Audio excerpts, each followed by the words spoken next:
সুন্নত না, দাঁড়িয়ে রাখা নবীর সুন্নত ঠিকই, কিন্তু সেই সুন্নত পালন করার মান কি? ওয়াজিব। বলবো সব ছেড়ে দিন না, সব ছাড়েনি, সব একসঙ্গে পালন করার জন্য একসঙ্গে আহ্বান করছি। বলবো যে ভাইরা পালন করতে পারছি না তারা কি মুসলমান না? আমাদের ইসলাম বলছি না যে এমন দাঁড়িয়ে না রাখলে সে কাফের, বলছি কি না? বলছি দাঁড়িয়ে রাখা ওয়াজিব, রাখার চেষ্টা করুন। যদি আপনি দাঁড়িয়ে রাখার ব্যাপারে কারো বাধাপ্রাপ্ত হন, একদিকে আল্লাহ রাসূল সাল্লাল্লাহু আলাইহি ওয়াসাল্লাম আপনাকে আদেশ করছেন, আর একদিকে যদি আপনার মুদির আপনাকে আদেশ করে যে দাঁড়িয়ে রাখা চলবে না, আল্লাহ রাসূল বলেন দাঁড়িয়ে রাখো, দাঁড়িয়ে রাখা ওয়াজিব, কোন আদেশ আপনার কাছে পালনীয়? মুহাম্মদ রাসূলুল্লাহ সাল্লাল্লাহু আলাইহি ওয়াসাল্লাম এই জগতে সবথেকে সুন্দরতম মানুষ ছিলেন না ছিলেন না? কোন অবস্থায়? যখন দাঁড়িয়ে ছিলেন না, দাঁড়িয়ে থাকা অবস্থায় তিনি সবথেকে সুন্দর।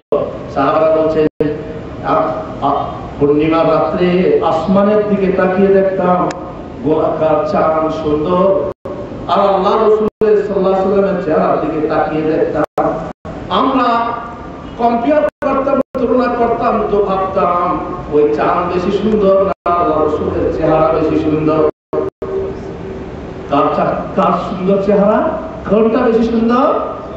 মুহাম্মদ রাসূলুল্লাহ সাল্লাল্লাহু আলাইহি ওয়াসাল্লামের চেহারা বেশি সুন্দর। অথচ সেই চেহারা কি ছিল?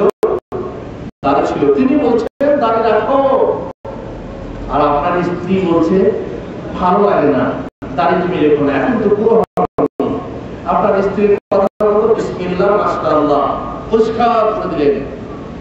কার কথাটা প্রাধান্য পেল আপনার কাছে? আপনার জানের কথা আপনার কাছে প্রাধান্য পেল, অথচ মুহাম্মদ রাসূলুল্লাহর জন্য জান দিতে প্রস্তুত। এটা কথা প্রসঙ্গে বলে গেলাম। এটা একটা ঘটনা। ঈদের সময় যখন খুশি পালন করবে, অনেকে সিনেমা দেখে খুশি পালন করে, দেখবেন ঈদের দিন অবশ্য আজকাল তো টিভি আর সিডি মাশাআল্লাহ প্রত্যেক ঘরে ঘরে আজকাল অত ভিড় হয় না সিনেমা হলে, তবুও দেখা যায় ঈদের দিনে বিকালে সাইডে দিয়ে লাইন দিয়েছে, কোথায় যাবে সিনেমা হলে। আজকে ঈদের দিন না, ঈদ উপলক্ষে নতুন বই এসেছে, নতুন বই এসেছে দয়ার মদিনা, মাশাআল্লাহ, নামটা বড় ইসলামী নাম। এই ঈদের খুশি পালন করতে যাচ্ছে তারা কি দিয়ে? হারাম দিয়ে, অবৈধ জিনিস দিয়ে।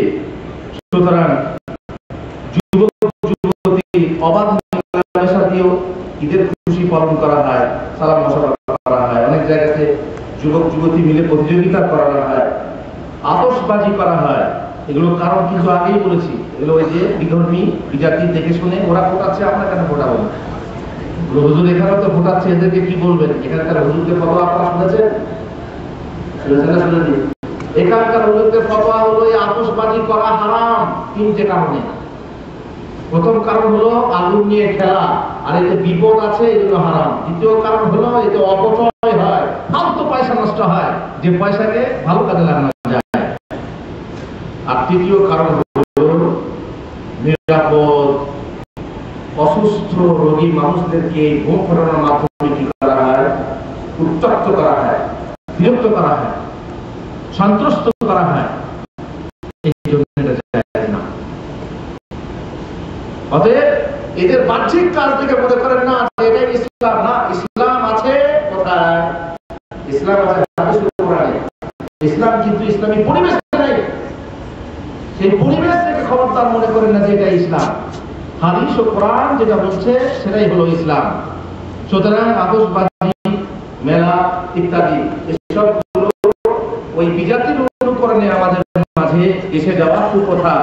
নবী দিবস পালন করা এ সম্পর্কে আপনারা আমার কাছে তো আজ শুনেছেন, নবী দিবস পালন করার বিধান, বিধান ছিল। তারপরে মিলাদ পাঠ, ইয়া নবী সাল্লাল্লাহু আলাইহি ওয়াসাল্লাম, কিয়াম ইত্যাদি এসবগুলো বিদাত কেন এসেছে?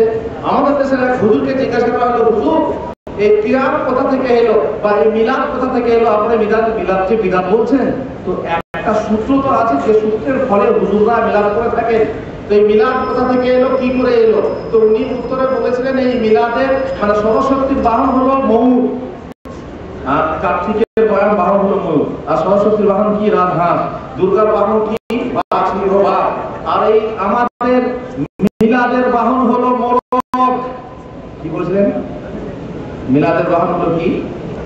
মোরগ। মোরগ জবাই করে হুজুরকে দাওয়াত না দেন ইনশাআল্লাহ মিলাদ হবে না। কথা ঠিক ছিল না ভুল ছিল? ঠিক ছিল না ভুল ছিল? দেন আমাকে দাওয়াত দেন, আমাকে একটা রুমি দিয়েন না, আমাকে ৫০ টাকা দিয়েন না, মোরগ জবাই করে ভাত দিয়েন না, ওদেরকে আমি কদিন গিয়ে আপনার বাড়িতে মিলাদ করে আসি। আর আমার খোঁজটা নিয়েছেন, আমি কদিন হুজুরকে ডেকে মিলাদ করেছি, আমার বাড়িতে কদিন মিলাদ করেছি।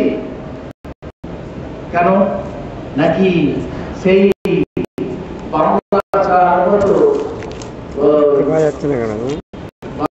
সময় হয়েছে কিছু খাবার আর কি কোথায় যাবে?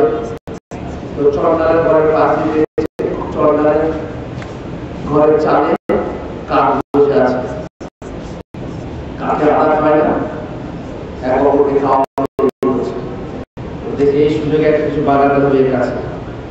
তো বলছে যারা ঘরে আছিস? জি হ্যাঁ আছি। কি হুজুর আর কি হলো? কি হলো?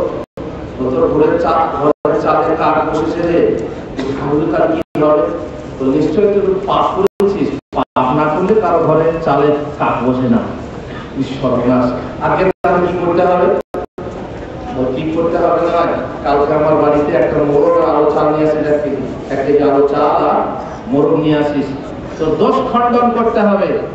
বেচারি কোন রকম করে সংগ্রহ করে নিয়ে গেছে, দিয়ে 1 কিলো আতপ চাল আর মোরগ মানে বামুনকে দিয়ে বাড়ি ফিরেছে। এই চন্ডাল মন কিন্তু মানছে না, বলছে দাল মে কুছ কালা হয়, ঘরের চালে কাক বসতে পাপের চিহ্ন, এটা কি করে হতে পারে? আচ্ছা আমিও দেখি বেটা বামুনের চালে কাক বসছে কিনা।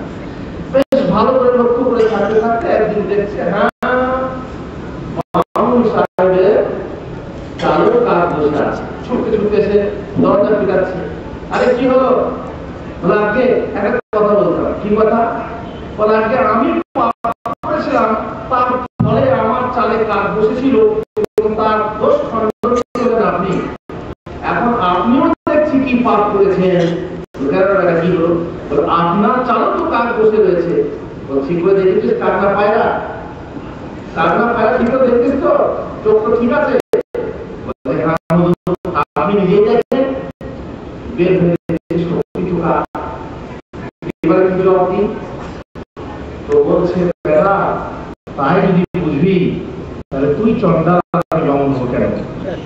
আরে বেটা তুই পাপ করেছিলি বলে তোর চালে কাক বসেছিল, আর এই কাক লোকের মুরগি খেয়ে, মুরগির ছানা খেয়ে, হাঁসের ছানা খেয়ে পাপ করেছে, সে নিজের পাপ খণ্ডন করার জন্য আমার চালে বসেছে। কেমন বুদ্ধি? চন্ডাল দেখলো যে তো ভারী ক্রিটিক্যাল জবাব, তো এর থেকে কিছু করা যায় না। এরা নিজেরা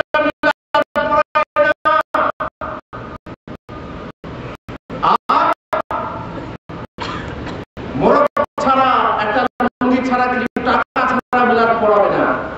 তো হুজুর বলেছিলেন যে এই দেবদেবীর যেমন বাহন আছে, আমাদের মিলাদের বাহন হলো কি? মোরগ। মোরগ বন্ধ করে দেন, মিলাদ বন্ধ হয়ে যাবে।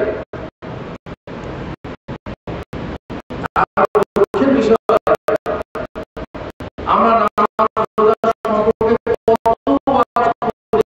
সেই ওয়াজ মানুষে শুনে না, আমরা সেই অনুযায়ী আমল করে না। কিন্তু বলুন তো মিলাদ পড়ার জন্য কতবার ওয়াজ করা হয়েছে আমাদেরকে? মিলাদ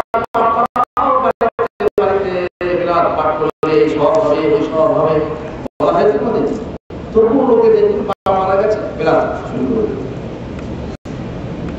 এতে দুটো জিনিস আছে।